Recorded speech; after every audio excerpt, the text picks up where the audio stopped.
Still Monday, February 17th, and still going.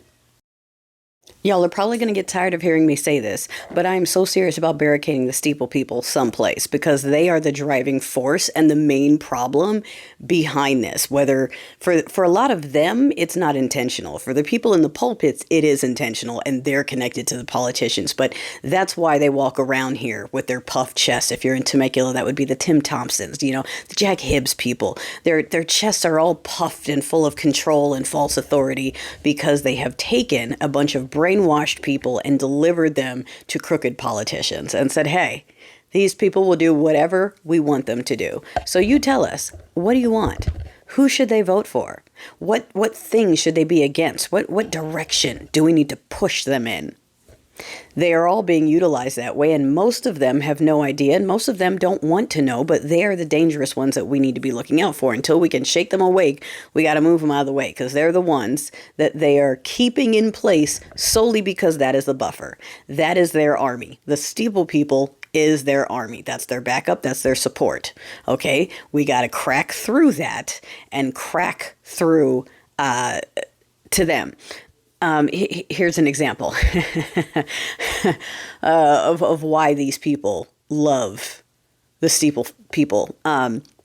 These are folks who are taught to believe whatever they're told without proof. You don't question it. You don't ask for proof. We hate science. Science means you need proof. Science means you change your mind as new information is brought in, and they don't like that. If you notice, they come into my comments to go, hey, how come you're not talking about the same stuff you were talking about before? I say, because the situation has changed. Why do you want me to talk about old things when the information in the situation has changed? We got to keep moving forward. That's a foreign concept to them. Just look at that makeup challenge.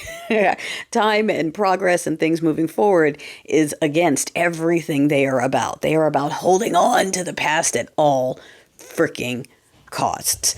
In their minds, in their fantasy minds, the past is this nostalgic place where everyone was happy and everything was great, and it's because their values were in control. That time never existed. That fantasy never existed. That's Hollywood. That's Disney. Okay, that's movies and TV telling you that everyone loved it back then. They did not. Women were and prescribed out of their minds. The rates of women taking themselves out, astronomical. When we could initiate divorce, the rate of women taking themselves out, I forgot what the exact number is, but it was more than half. Like, it dropped astronomically because women could leave. They had options. They could go.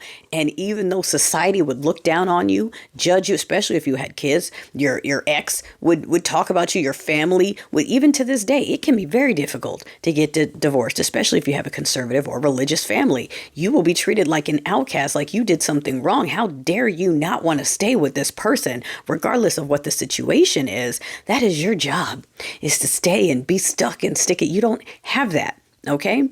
That's what they're moving back to. All right.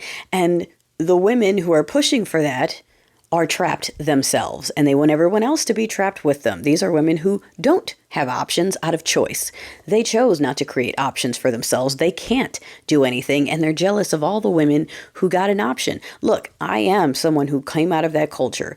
I used to judge the women who went to school and traveled and lived their lives and dated for fun. I mean, what are you doing? One of those, absolutely. Looking down my nose at all the women living their lives. I am now about to be 41, coming up soon, a couple weeks, and I tell every girl, that's younger, live your life. Live it. Don't do it. Don't do it. If I could go back and tell myself, and I love my kids. I'm not saying anything about that. I'm just saying, if I knew it was an option to embrace, and like I said in the episode just before this, they do this on purpose. It is a tool of the culture and the patriarchy to keep the women confined and controlled, just like keeping the slaves back in the day confined and controlled, because that enforces the system. We are strong. That's why they want us confined. It's not because we're inferior. It's not because we're weaker. It's not because we can't control our emotions. It's not because we talk too much. It's not because we're just not good leaders. It's because of the opposite of all of those things. It is projection. Just like the DEI didn't earn it, coming from Chad, the 2.0 GPA, who thinks he should be getting into Harvard, who looks at a black student with a 4.0 or whatever else GPA and goes, yeah, I think they just gave it to him because he's black. It's definitely not because he has a better GPA than me. Those people. Those people. I mean, you don't have to believe me. They're doing it right now. Every underqualified, incompetent, inferior chat is making a list of every woman and person of color in the office that they just don't like and just don't want to be there. Usually because they are the better worker. They have better work ethic. They turn in better work. They do a better job. It makes them look bad. They don't like it. They want to get rid of that. You know, when you're watching those competition shows and you've got two types of players, right? The players who get rid of everyone else who's strong so that the weakest win the game, or the ones who play with a little more integrity and say, I want to win because I went up against the best.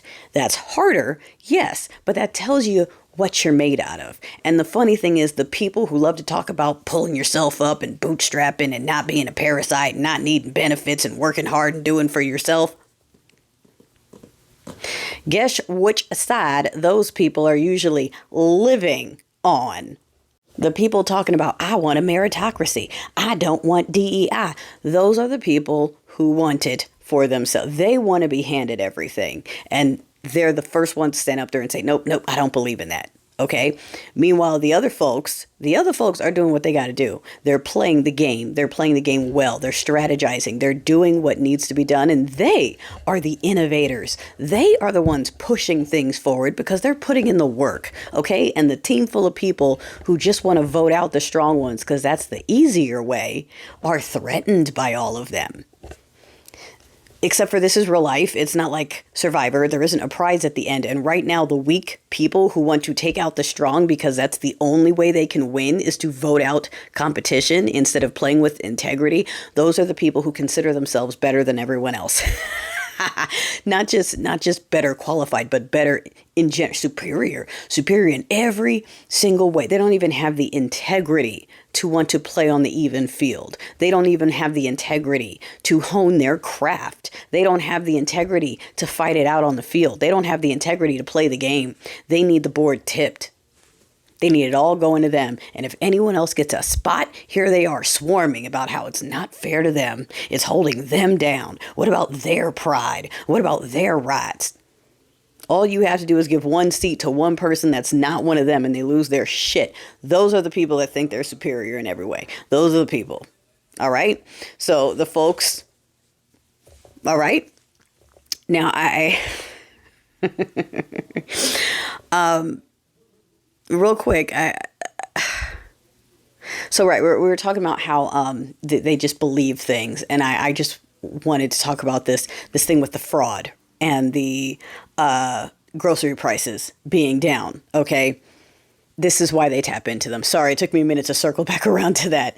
This is why they wanted to tap into them, because right now they have produced zero proof of any kind of fraud.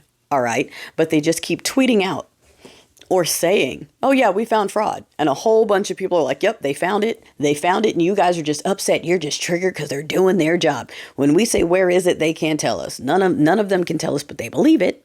They believe it because they've been brainwashed their whole lives to believe what they're told by rich white men. So if a rich white man said he did it, then he did it.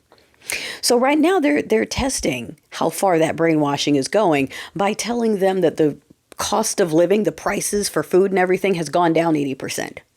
Now, this is a couple weeks after they both came out and said, yeah, no, everything's going to go up. It's going to be more expensive. You're going to have to suffer. And that's just being patriotic. And they're still echoing that. But today, just for shits and giggles, they're telling them everything dropped by 80% so that they can see if those people spending 3-4 times as much on their groceries right now as they're used to will spend that money and look at their receipt and go, yep, 80% cheaper.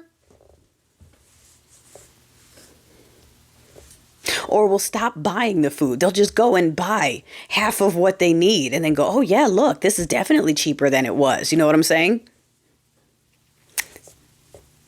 Yeah, so barricades. Barricades.